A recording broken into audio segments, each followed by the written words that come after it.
Movie की first scene में हम बहुत बड़े शिप को देखते हैं और उस शिप के लोगों को यकीन था कि मरमेड होते हैं और इस शिप के लोग समुंदर से एंटीक चीज़ें इकट्ठा करते थे और फिर उन्हें बेच दिया करते थे। इस शिप में एरिक नाम का एक प्रिंस भी था जिसे एंटीक चीज़ों को इकट्ठा करने का बहुत शौक था और इसीलिए वो भी इन लोगों के साथ अक्सर आया करता था। इसी दौरान हम समुंदर के अंदर के सीन को देखते हैं जहाँ हम एक मरमेड फैमिली को देखते हैं जिसमें इनका किंग ट्राइडन था और उनके 7 बेटियां थी जो कि जलपरियां थी। किंग अपने सभी बेटियों को अपने पास बुलाती है जहां वो देखती है उनकी सबसे छोटी बेटी नहीं थी जिसका नाम था एरियल। अब किंग एक क्रैब को बुलाते हैं जो किंग के हर बात मानते थे और किंग उसे एरियल को ढूंढने के लिए भेज देता है। यहाँ हम देखते हैं कि एरियल इंसानों की चीज़ों को बहुत पसंद करती थी और यहाँ एरियल की एक दोस्त भी थी, एक छोटी सी मछली जो कि एरियल के साथ ही रहती थी। अब एरियल को एक टूटा हुआ शिप मिलता है। अब एरियल वहां जाने लगती है तो फिश उसे रोकती है। वो कहती है कि उधर बहुत बड़ी बड़ी शार्क रहती है पर एरियल नहीं सुनती और शिप में चली जाती है और यहाँ पे उसे इंसानों की बहुत सी चीज़ें मिलती है कि तभी वहाँ पर एक बहुत बड़ी शार्क आ जाती है और एरियल पर हमला कर देती है, लेकिन एरियल उसे जाल में फंसाकर वहाँ से निकल जाती है। हम एरियल की एक और दोस्त को देखते हैं जो कि एक बर्ड होता है। एरियल को शिप से एक फोक मिला था जिसे वो उस बर्ड को दिखाती है। वो बर्ड कहता है कि इसे बाल बनाने के लिए इस्तेमाल करते हैं क्योंकि उसे भी ये पता नहीं था कि तभी यहाँ पर वो क्रैब आ जाता है। वो कहता है कि आज मून फेस्टिवल है और किंग आपको बुला रहे हैं। अब ये सुनकर एरियल जल्दी से किंग के पास जाती है जो कि उसके डैड थी। इधर हमें एक सी विच को दिखाई जाती है जो कि बिल्कुल ऑक्टोपस की तरह दिखती है। वो एरियल पर नज़र रखी हुई थी। इधर एरियल के डैड उससे बहुत नाराज़ होती है। वो कहता है कि तुम कहाँ पर थी? तो एरियल कहती है कि मैं तो इंसानों की चीज़ों को देख रही थी। अब ये सुनकर उसके डैड को बहुत गुस्सा आता है। असल में एरियल की मॉम की मौत का जिम्मेदार इंसान ही थे, इसीलिए उसके डैड इंसानों से नफरत करते थे। उसके डैड कहता है कि तुम कभी भी इंसानों की चीज़ों के पास नहीं जाओगी। तो ये सुनकर एरियल गुस्से में वहाँ से चली जाती है। अब किंग क्रैब को एरियल का ध्यान रखने के लिए भेजता है।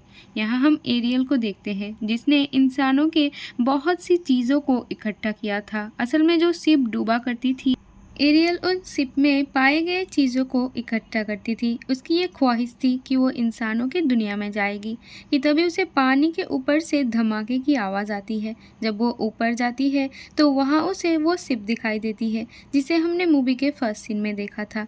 उस शिप में लोग आतिशबाजी कर रहे थे और एरियल को ये देखकर बहुत खुशी होती है। यहाँ एरिक और उसके दोस्त जश्न मना रहे थे। अब उसके साथ जो गार्डियन था वो कहता है कि आप प्रिंस हैं, आप ऐसा क्यों कर रहे हैं? पर एरिक को इन चीज़ों की कोई परवाह नहीं थी। एरियल ये बातें सुन रही थी। वो सोचता है कि एरिक कितना अच्छा इंसान है, उसकी सोच कितनी अच्छी है कि तभी हम देखते हैं कि समुंदर में बहुत ऊंची ऊंची लहरें आ रही थी और मौसम भी बहुत ख़राब हो जाता है और समुंदर की लहरें इस शिप को डुबा सकती है। तो सब छोटे छोटे बोट से जाने लगते हैं, लेकिन एरिक देखता है कि उसका डॉग आग में फंस गया है। तो एरिक उसे बचाने जाता है और डॉग को बचा के पानी में फेंक देता है और उसे बोट तक पहुंचने में एरियल पानी के नीचे से मदद करती है। लेकिन जब एरिक पानी में छलांग लगाने जाता है तो शिप के 2 टुकड़े हो जाते हैं और वो पानी में डूब जाता है, लेकिन एरियल उसे बचा लेती है और बहुत मुश्किल से किनारे तक ले आती है। यहाँ क्रैब और बर्ड जब ये देखता है तो बहुत परेशान हो जाता है क्योंकि अगर राजा को ये बात पता चला तो वो एरियल पर बहुत गुस्सा करेंगे। तो वो दोनों ये बात किंग को ना कहने का फैसला करते हैं। इधर एरियल एरिक को होश में लाने की कोशिश करती है। अब एरिक को थोड़ा सा होश आता है, उसे एरियल की हल्की सी झलक नजर आती है कि तभी सिपाही एरिक को ढूंढते हुए वहां पहुंच जाते हैं और एरियल छुप जाती है और वो लोग एरिक को महल में ले जाते हैं। इधर सी विच ये सब देख रही थी क्योंकि वो इस मौके का फ़ायदा उठाना चाहती थी। ऐसा करने के पीछे उसका बहुत बड़ा कारण था। इधर क्रैब एरियल को समझाती है कि उसको इंसानों के इतनी करीब नहीं जाना चाहिए, इंसान बहुत खतरनाक होते हैं। तो एरियल बोलती है कि सभी इंसान बुरे नहीं होते, और वो बहुत खुश भी रहने लगी थी। इधर एरिक को देखते हैं जो कि अपने मॉम से पूछ रहा था कि क्या आपको वो लड़की मिली जिसने मुझे बचाया था, लेकिन वो कहती है कि हमें ऐसी कोई भी लड़की नहीं मिली। यहाँ एरिक को लगता है कि कहीं वो लड़की मरमेड तो नहीं, और वो अब उसको बहुत ढूंढता है। वो रोज समुंदर के किनारे जाके एरियल को ढूंढता है, वो शिप पर भी जाता था। इधर एरियल भी खोई खोई रहती थी, किसी से बात भी नहीं करती थी।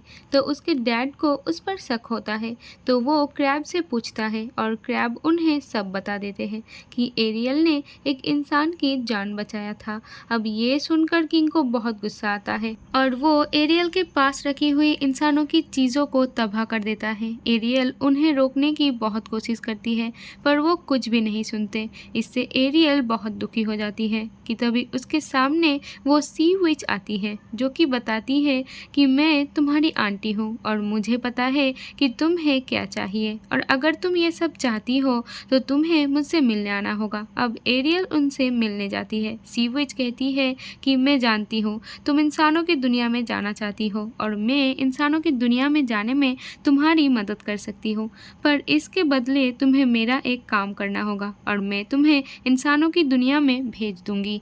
तुम्हें इंसानों के जैसे पाँव भी दूंगी, पर तुम्हें 3 दिन के अंदर वापस आना होगा।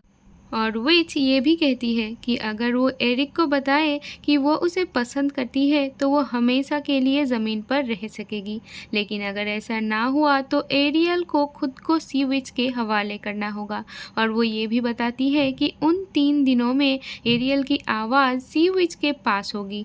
अब एरियल को ये सब ठीक नहीं लग रहा था, तो वो यहाँ से जाने लगती है, पर सी विच इतना अच्छा मौका कैसे जाने देता। तो वो कहती है कि मेरी बात मत मानो, चली जाओ और सारी ज़िंदगी अपने डैड के पास रहना, जो कभी भी तुम्हें इंसान से मिलने नहीं देंगे।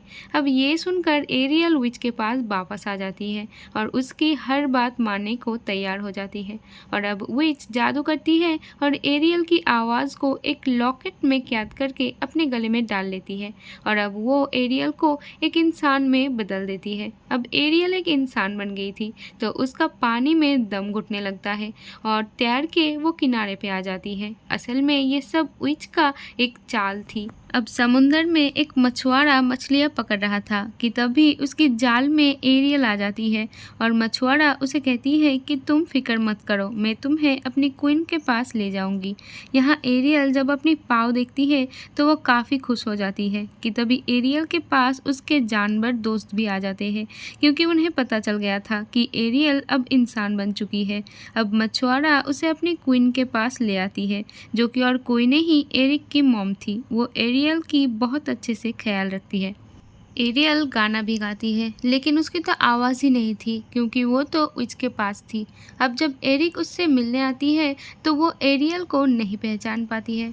पहले तो एरिक को लगता है कि शायद ये वही लड़की है जिसने उसकी जान बचाई थी, लेकिन जब वो एरियल को देखती है तो कहता है कि तुम आराम से यहाँ हमारी महल में रह सकती हो। जब एरिक चला जाता है तो वहाँ क्रैब आता है, जो कि उसको कहता है कि तुम्हें 3 दिन के अंदर ही एरिक को सब बताना होगा, नहीं तो तुम हमेशा के लिए विच के पास कैद हो जाओगी। अब एरियल महल को अच्छे से देख रही थी कि तभी वो एक रूम में आती है जहाँ पर एरिक ने एंटिक चीज़ों को रखा हुआ था, जो कि वो समुंदर से लाया करता था। यहाँ पर एरिक आ जाता है, जो कि उसे सभी चीज़ों को दिखाता है कि तभी वहाँ एरिक का गार्डियन आता है, जो कि उसे खुश देखकर कह रहा था कि क्या अभी भी हमें उस लड़की को ढूंढना है जिसने आपकी जान बचाई थी। एरिक कहता है कि हाँ, उस लड़की को मत भूलना, और मैं खुद उस लड़की को ढूंढना चाहती हूँ। अब एरिक के लिए एक घोड़ा गाड़ी का बंदोबस्त किया जाता है और वो एरियल को साथ लेकर चला जाता है, और वो एक गांव में आता है जहां एरियल नए नए बहुत चीज़ों को देखती है और एरिक के साथ डांस भी करती है।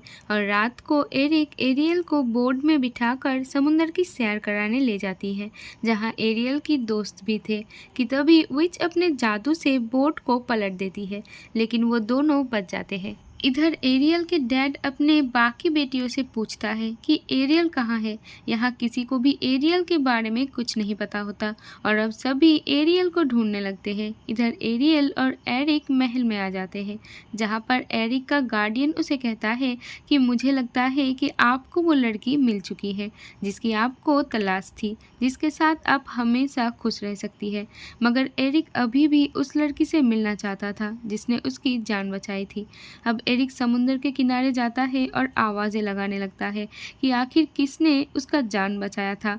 कि तभी वो एक लड़की को देखती है तो एरिक समझता है कि ये वही लड़की थी जिसने उसकी जान बचाया था, तो वो उसे अपने साथ महल में ले आता है। नेक्स्ट मॉर्निंग एरियल के दोस्त उसे कहता है कि आज तुम्हें एरिक को बताना है कि तुम उसे पसंद करते हो। अब एरियल जल्दी से एरिक के पास जाती है, मगर वो तो उस लड़की के साथ था जो कल रात उसे मिली थी। हम देखते हैं कि उस लड़की के गले में एक लॉकेट चमक रहा था। इधर एरियल ये देखकर बहुत दुखी हो जाता है और महल से बहुत दूर चली जाती है। एक रात उसका दोस्त जो कि बर्ड था, वो एरियल की आवाज़ में गाने सुनता है और देखता है कि ये आवाज़ उसी लॉकेट से आ रही थी।